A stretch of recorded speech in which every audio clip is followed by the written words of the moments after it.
The candidates for me for the SEC is DJ Lagway and Garrett Nussmeier. And Arch Manning. Can't forget about Arch Manning. And I'm just going to slot Arch Manning as a clear contender. No one knows what he is truly. I think Sarkisian's going to easily put him in a position. I think he's going to be at New York probably for the next 2 years.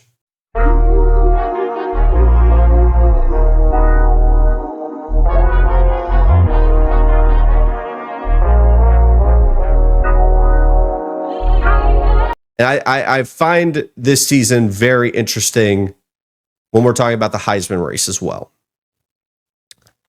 The 2025 Heisman compared to what's we know with the 2024. 2024 was one of the best Heisman races of all time.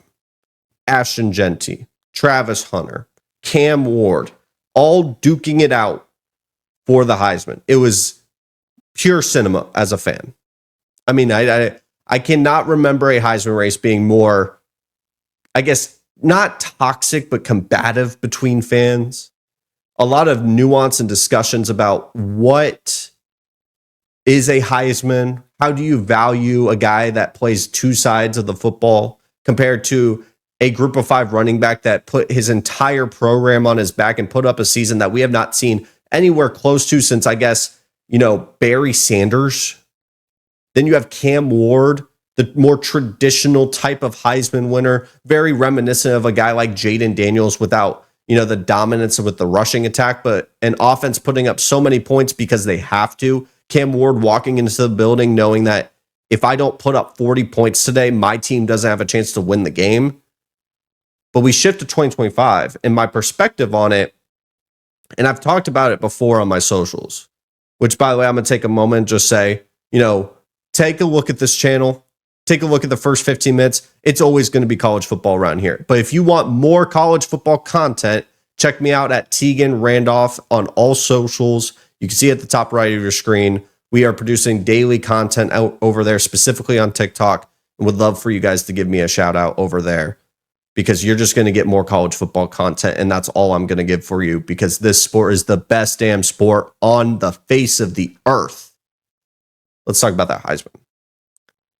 When we're comparing the 2025 Heisman, and it's something that's obviously has not happened, but if I'm projecting, I would almost expect that we get to a return to the standard.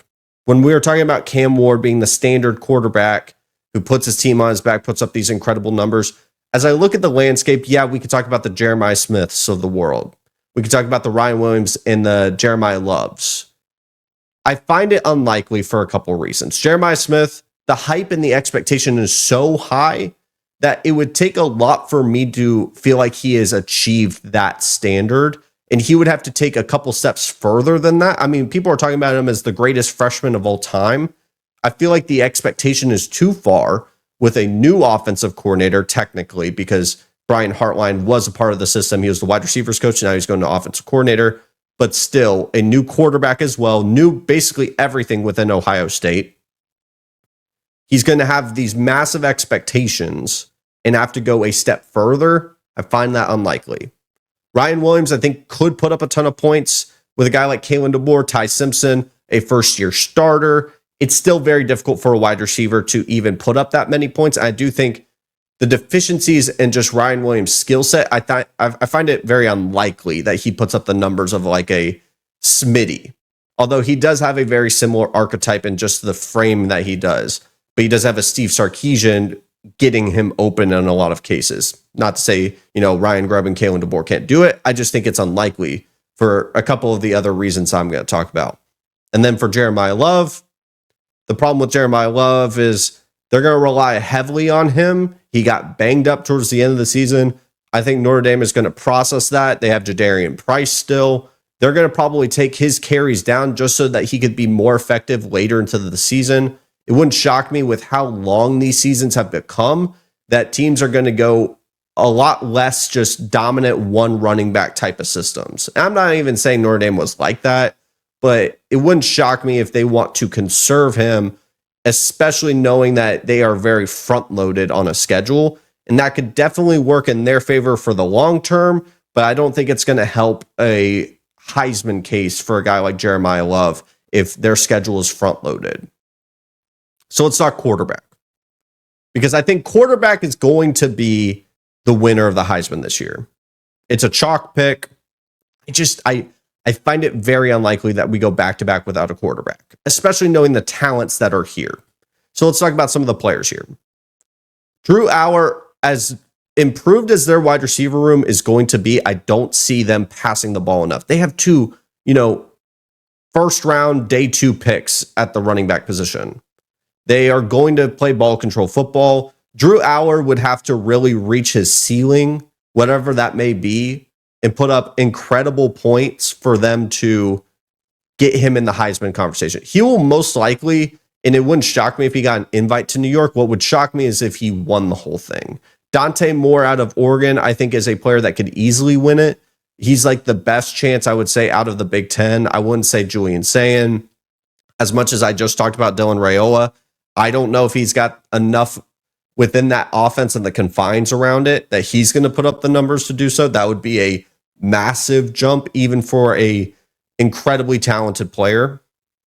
But if we were to go to the ACC and the SEC, that's where I think the conversation gets interesting.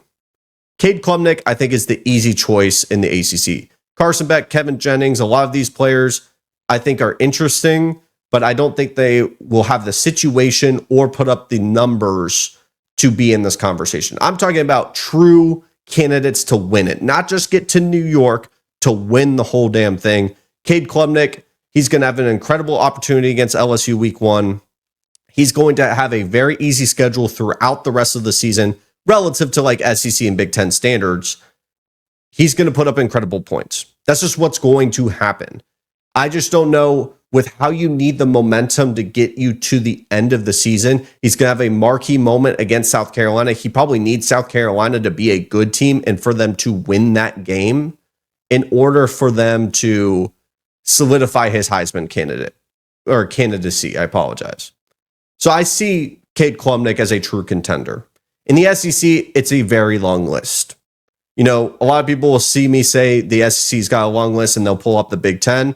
I just think the offenses within the SEC are going to be more lenient on the quarterback position to what the Big Ten is going to have. For example, John Mateer is going to have to save Oklahoma football. This is going to be a topic for probably Thursday's show. The pressure on John Mateer is immense. Jaden Ott, the halfback, as long as he stays healthy, he's going to be a great complementary piece. But there's going to be a lot of moments in John Mateer's career at Oklahoma where he's going to have to make something out of nothing. And that's just what you need to win the Heisman. I think he's a very good tier 2 candidate. I also think guys like Lenora Sellers could very easily be a tier 1 guy. My concern, very similar to John Mateer, is are they going to be relying too heavily on the heroics? At some point, Superman's cape is going to get pulled down. He's going to have a moment where it doesn't turn out all well. He's going to get punched and he's going to feel some blood. There's going to be those moments for guys like Sellers, for guys like Mateer, where they can't make something out of nothing. And that could cost them games. That could cost them their Heisman. That could cost them a lot of different things. And having an over-reliance on that could be the downfall. We could talk about Marcel Reed, Diego Pavia. I think Ty Simpson's going to put up a lot of numbers. I don't see anyone from Georgia, Tennessee. I don't see anything going on there.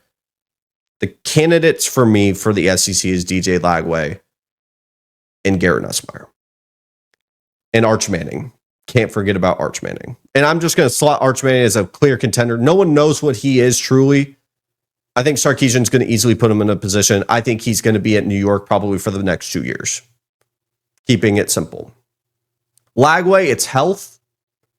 And the difference between Lagway and a guy like Sellers is I think the situation at Florida is infinitely better. And a great offensive line, great weapons around him, a great running back room, a defense that is full of veteran talent. It's just one of the most difficult schedules in the country, which could help him get to New York and win the whole thing, but it could also be the thing that holds him back.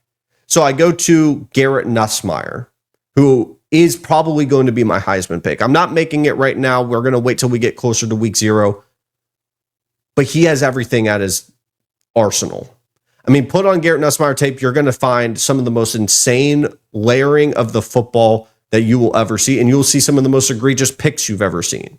We're talking about a kid that has NFL coaching experience within his family, and I think he takes a massive step forward.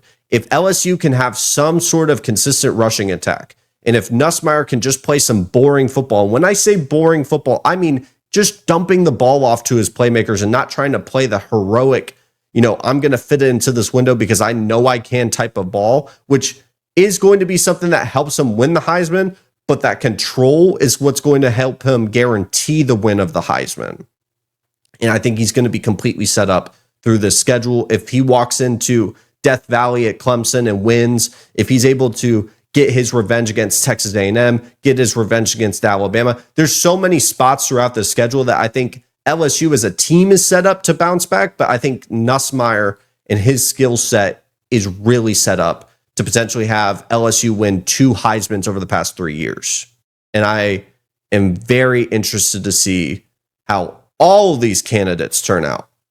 And I think one of these quarterbacks are going to end up winning it.